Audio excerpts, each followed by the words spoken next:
Good morning mga mare. Ito maglilipat ako ng sili na pansigang kasi malaki na siya.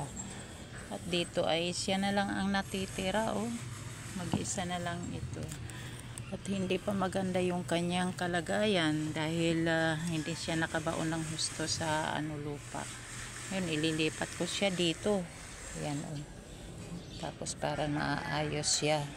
Kasi dito matigas yung lupa na pinagtaniman niya. Lililipat ko siya dito. Ayun. Para hindi magalaw yung kanyang ugat. Yan. Kailangan malalim ang pagkakaano natin. Yung ating tanggal sa niya, kasi para hindi magalaw yung ugat. Yan.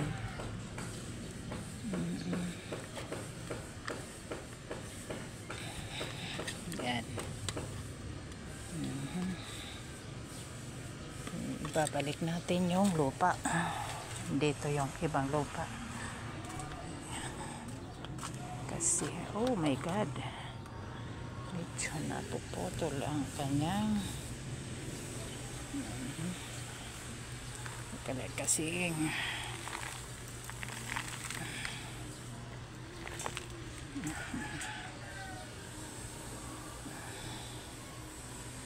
yan.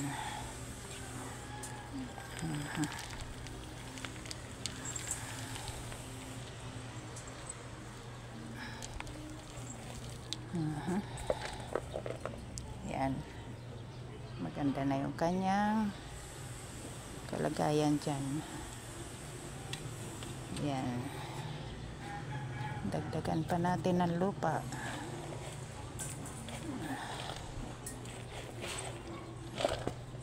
Yan, tapos para madiligan natin ng maayos. Ayan.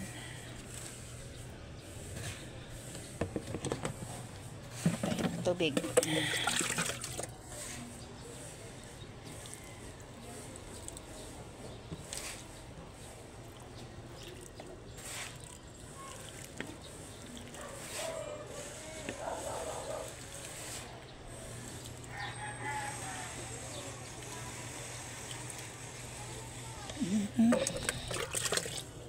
Mahina yung tubig, mga mare. Tanghali na kasi.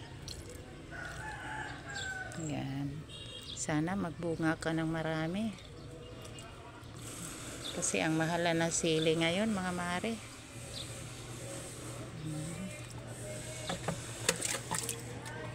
Yan. Saan po kaya ito siya ipipwesto muna para hindi siya magagalaw. At hindi rin mainitan. Dito ka lang muna kaya. Ganyan. Para hindi ka magalaw ng aking mga alaga. Yan, dyan muna siya.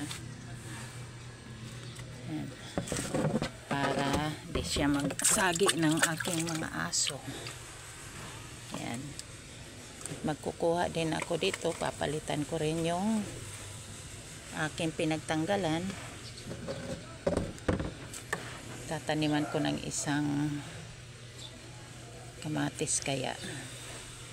Kasi nahalukay ko na. Kukuha tayo ng pangsungkit. Pangsungkit. Ito. Yung ating pala. Ang ating pala. Ayan. Sasan kaya yung aking tatanggalin? Teka. Ayusin ko muna para malalim yung magiging niya. Ganon. At ito ay dahan-dahan natin siyang bubunutin. Ayan.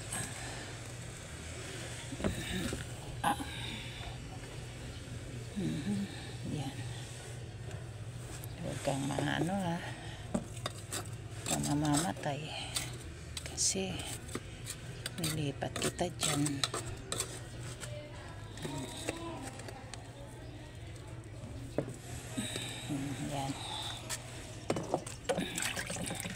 with dilig-dilig.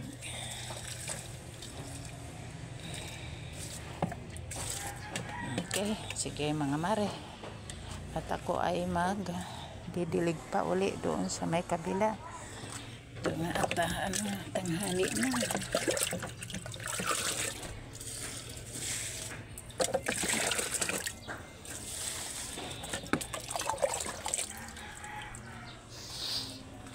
Ako,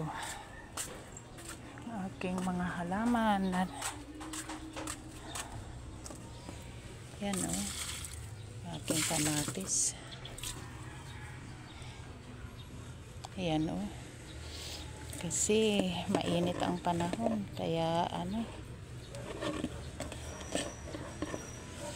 ay Diyos ko, sobrang init na.